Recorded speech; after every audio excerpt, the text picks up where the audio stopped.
Thank you very much. Welcome, everybody. Welcome, Clemantine. How are you doing today? I'm doing great. How's everyone doing? Last night, we danced. Who was here last night past 10? Yay! We danced, so please stay and dance tonight. It was so much fun. So I'm doing great. That's great to hear, because I didn't dance.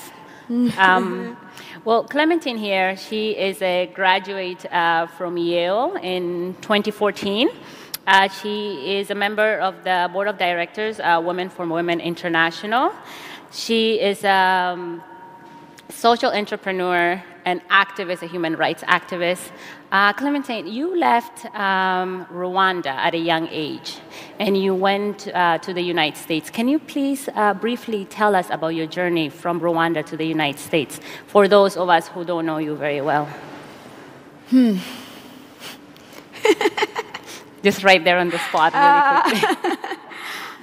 So I was born in Rwanda, and in my home, at least I feel like my mother, in a way, she prepared us to be lost in a world where the world was very unkind, but to be attracted to people who share. And so our journey after the conflict in Rwanda in 1994, I was with my older sister, and she is one of the most incredible human you could possibly find on this earth. We walked like millions of other Rwandans who fled. We ended up in a refugee camp in Burundi. And from Burundi, we went to another refugee camp. My sister got married, went to another country. From that country, a year later, Congo, a year later, war started. We packed up all we had. We went to a refugee camp in Tanzania. In Tanzania, it was not a life that anyone should ever live. Claire said, let's get up and go. We left that refugee camp. We went to Malawi. In Malawi, another refugee camp with 5 different nations in one place of Africa. I could go to names, but my sister said, here again for 3 months, no one's supposed to live like this. So we left. We went to Mozambique, and then Mozambique, South Africa, and then we went way back up, and then came to United States, went to United States as with the refugee agency, and been living in the United States for the past 16 years now. Wow, that is a very long journey. So how did it change you, going from having so little to having your basic needs met in the United States, having shelter, having food, having security, having opportunity? How did that change you? Maybe I should go back with, let me go back a little bit by saying in my home in Rwanda, everyone was welcome, and this is how we were all welcome. I brought some chocolate to share with you. Yay! I wish I could have for everybody. I have a box here if you would like some later as well. It's, you know, my mom taught me this, that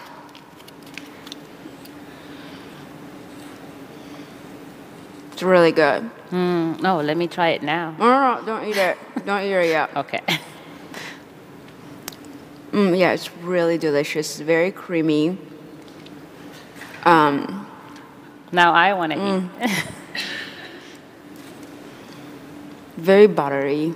A little bit bitter. A little bit salty too. So, just really good. Just really delicious. So can I eat mine? Do you want to? Yes. Okay, well, then you could have it. So you're sharing with me? Yes, I'm sharing it with you. If it was an orange, I'll probably cut it and give you a piece. But my mom taught me that life, it's a life when it's shared, because there are all these different levels of being able to experience life. And living in refugee camps and not having food, being on a street not having a home, being in a country where you're not wanted, it tastes so bitter. It truly tastes so bitter, and it hurts. It's not as sweet as this chocolate. But there are a few people you meet who give you this sweetness. And if you call it love, then I will call it love then, now, as we're sitting here. But so having my home and having be a place where I learn how to share with others, and then having for 6 years in 8 different countries being a person who's not wanted, a person who's not valued, a person who's invisible, and finally getting to the United States, and then feeling also that I can be visible, I could be invisible if I allow myself to be. And at the same time, I could be unwanted, and I could accept that story. And so being in the United States, having the resources that I've had, either with the education or water, food, shelter, I take a step back. I'm like, this tastes good. Like taking a shower. This morning I took a shower for 15 minutes and it was so good. And I'm like, why would I not want anyone to have that? Right? Just like a nice shower. So it's to say, like, my journey, our journey, at least my sister and I, it was a journey to learn about how it feels to lose it all, to have it all, and then the choices you make after you've had it. That's very powerful. So that is your definition of love, not having it and then you having it and it tastes great. Yes. And it changes you. Exactly. And I think that we are all feelings. We are nothing but feelings. And our sensory experience, whether through taste or sound and through touch, that's when we're able to connect as humans, right? Beyond our skin color, beyond the categories that we're in. And so if I would say loving myself is, in itself, is destructive. What do you mean by that? Disruption to an ideology of how I'm supposed to be loving myself. And maybe let me take a little bit of a step. In my country, Rwanda, we believed in the story of Tutsi, Hutu, and Twa, right? These people and these people and these people. And we believed it so much. And the story, of course, was like glossed over and punched and made really nicely in terms of these people have these resources, these people don't have resources, and then therefore that's the story they're living. And one group of people decide to kill the other group of people. But in on context that our bodies, our way of being was a part of, like, either you hate yourself or you really love yourself. And that is political, and that's not political. And for my mother to be able to teach us how to love ourselves by sharing, there was nothing that we could not overcome. And now as an adult, looking back the life that I've lived and the people that loved me, I could walk and sit in this chair and be in such a deep gratitude. And so again, if you want to talk about love and sharing, it's both loving yourself, loving the body that you're in as a human, loving whatever you have. But it's not only yours to keep or to front, but it's to share. So for me, being able to stand up with confidence around other Rwandans. I'm like, look, I'm really confident in my own body.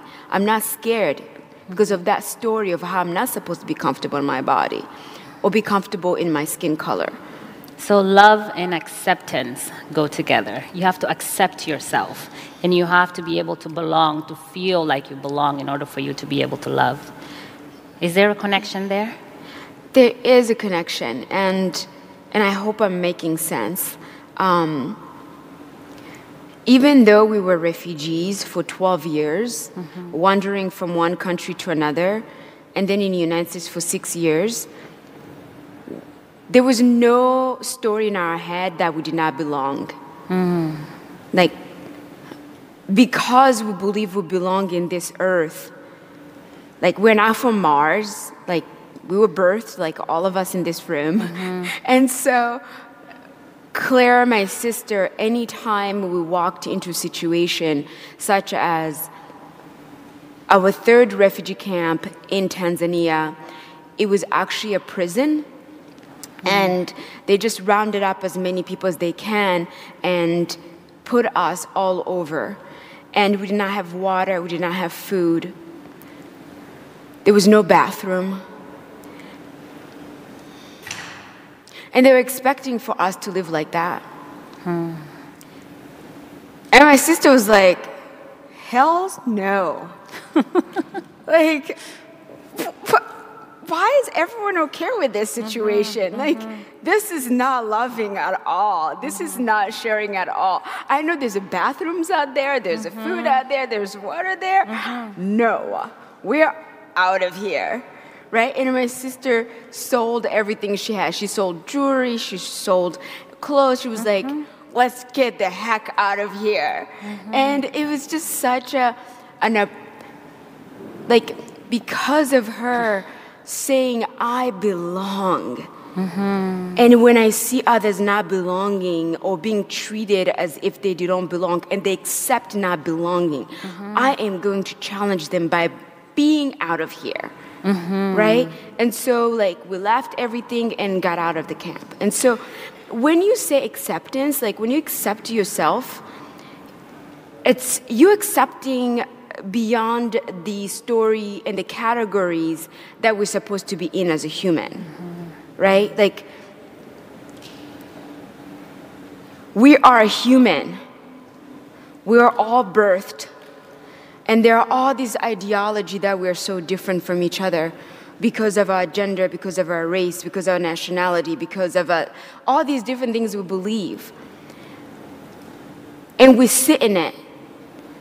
And we make money off of it. And we go in prison for it. And so acceptance of yourself as a human, it's most revolutionary. But I believe through acceptance, one has to truly see themselves, love themselves, and as well share whatever it is that they have. Yeah. Now, in the now, where are you with your concept of love? Because I know that you're doing a lot of work with other refugees. You're extending your love. So can you tell us a little bit about that? I'll give you a great example. So in the past week, I was in Italy. I was in 4 different cities speaking, and I was so lucky with the organization that I was working with, sent me in the middle of nowhere,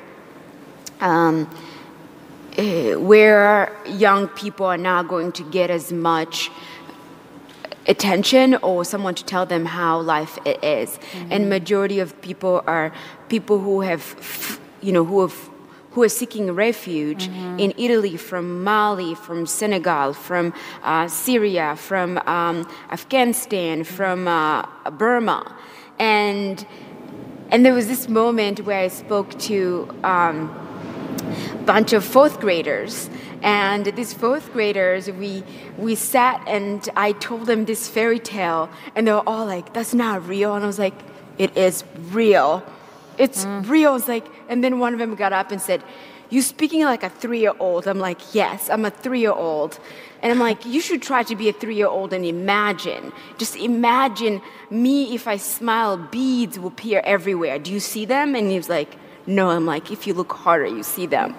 And for me, love, at least my love for humans and love for myself, is being able to transport myself beyond constructed human ideas. You know, being able to get these kids whose parents been traumatized by war and take them to a place where when they walk, they can lift an ocean with their hands. Very powerful. Right? It's being able to go in there and said, I understand where your parents are coming from, have been traumatized by other humans, but for your mind, we are going to smile jewels. They're going to fall from the sky, and you're going to go to this ocean, and you're going to pick it up, and it's going to be the carpet, and you're going to go dance with mermaids. There. Like, for me, love is, it can be formed to anything that is kinder and gentle and soft to the mind that has been so traumatized. Wow, that's very, very powerful. We have to allow the audience to interact with us. Yes. But I just had one more question. How long did it take you to go into that place, to reach that place of love within you and be able to extend it? Well, or is this like a gradual thing that... Well, maybe I might turn the question to you, because yesterday you shared something that was so powerful about, you know, your ancestors and those who came before you. And I feel like we share that. And so if you would mind sharing that with us too. I think, if I can recall correctly, that yesterday I said that some of the choices that I make, I always think back to what would my ancestors think about me. Because that to me is very powerful, because I am not here on my own. I came from somewhere. So I always think that, and when I do, that is what keeps me in line. Will they be proud of me? Am I leaving something behind? So this is what I... Yeah, and within that, it also shared something so beautiful that made me realize when I was walking around, I took the train and just walked around and listened and observed, and I realized how many other, and this includes how many other Germans, parents, women and men, who have created this space for us, for the two of us to sit on this stage. And then going back, that we are all of our ancestors, our parents' wildest dream, right? Sitting together here as a human in curiosity and in conversation and in peace. So now I have to cut you, because we want to take a few Absolutely. questions from the audience. Anybody that has any questions for Clemantine, please. For us. Questions? Any Come to me. questions? You can come to him, or we will just continue talking. No questions? I think everybody is it's just listening and taking in what we're talking about. Am I correct? Or are you guys bored? Yeah? Okay. Well, I think we have a question. So, my name is Bilal, and I hear you about helping create alternate realities for youth and young people to be able to dream and to have some beauty in their lives. And I work with some of these types of youth, and at times a lot of the organizations seem to be very interested in supporting their intellectual and their physical health and well-being, but they don't really consider their emotional landscape so much. And I feel torn between thinking that these programs that we can do to work on these imaginative aspects. So I had a friend come and we did this mural project, and my kids, they got a chance to dream for a little bit, and they expressed themselves onto this wall in a public space, and it's part of this project called the Fearless Collective. I encourage you to look them up, they're really cool. And then when they left, when she went back to India, and I was left alone with these kids, some of them came up to me later, and even though in the moment it was such a beautiful experience and I could see the bonding happening, when they left, they were like, "Shustafadena, what did we get out of this?" And I just felt like, I don't know, man. I don't know. And so how do you feel about that when you think about like the beauty that you can bring into a life that is temporary, and then the long-term consequences of the physical and financial and just, the other aspects of well-being? Yes. Thank you so much for asking that question. I do both the imagining what else and also just like reality. Like you gotta have bills to pay and you have, things to do. But I believe that with your imagination, truly your imagination intact and your feelings absolutely clear, there's nothing that can scare you in terms of finding your job. And I'll give you an example. I never worked in a tech company. I did not know anything about technology. And I heard that Google was hiring. And you don't understand. I'm also like dyslexic off the wall. And so I saw it and it's marketing and sales. And I'm like, okay, I want to go to Google. I want to know, right? And then I just started dreaming on how I'm going to walk around that campus. I went on a video and watched a bunch of videos, and my imagination just took me, and I was right on the campus, right? By the time I got to the interview, the last interview was like, if you were a vegetable, what vegetable would you be? My imagination went, I'm like, of course I'll be a tomato. A tomato is a vegetable, and a fruit, you could put it wherever you want. That's the person that I am. Immediately, my imagination was able to allow me to access 3 different places. 1, to imagine myself in that location, at Google in Mountain View in California. 2, it was able to get me to think beyond how I'm supposed to be there. And so then I became a tomato. Oh, I could be a tomato. I could be a fruit or vegetable. And then 3rd, the confidence that imagination gives you, it's absolutely endless. And so yes, the reality in terms of like paying rent, doing all these things, it's real. It's absolutely real. But if we imagine what else can be, how we can be,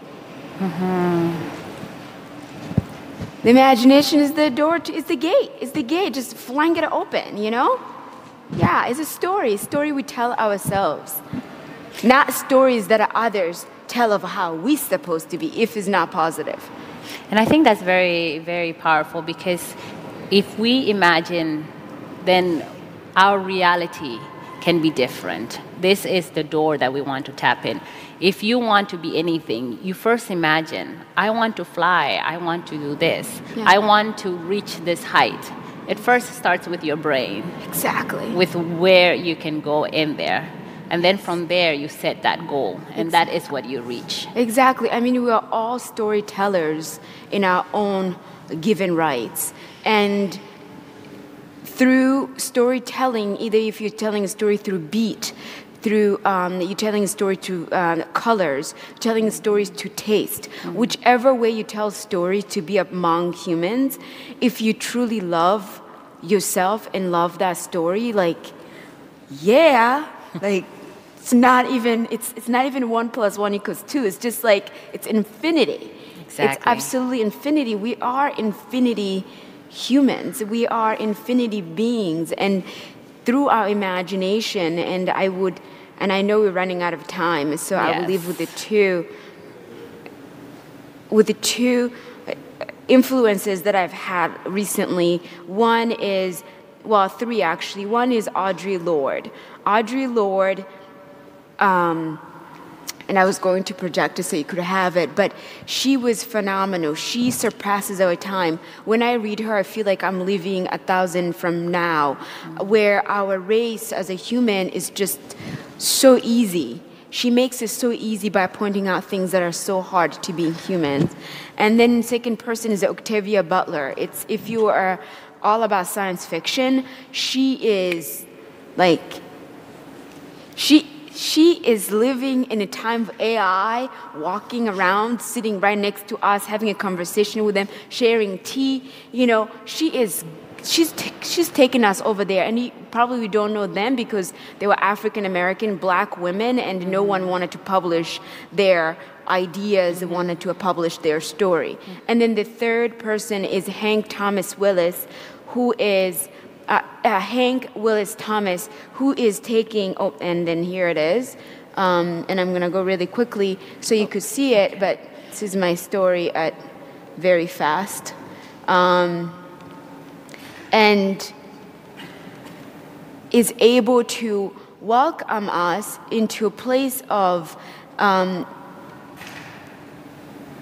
they're able to welcome us into a place of, so Audre Lorde, this is my Audre Lorde, Hank Thomas Willis. I did not put Octavia Butler, but also Tsitsi and Strive Masiyiwa, who are like real people.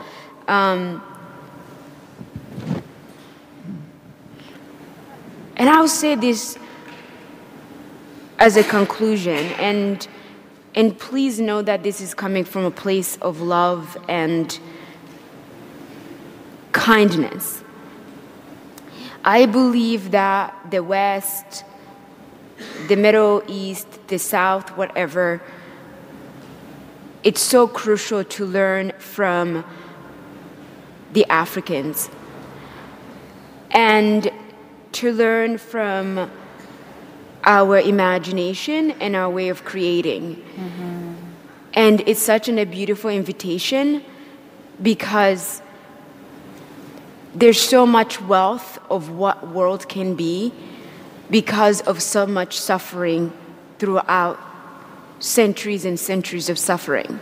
What has come out of suffering, it's so crucial to our humanity moving forward. Well, thank you very much, Clemantine, for everything. And thank you for allowing us to listen. I was supposed to interview you, but you just graced us with everything you said. Yeah. So I'm glad you made my job easier. Yes. So thank you very much, and thank you for teaching us how to love out loud and reminding us of the importance of love. I think we have come to the end of our session. Yes. So thank you very much. And I'm around. Achol, Clemantine. Thank you. And we are around, just if anybody wants to talk. Thank you.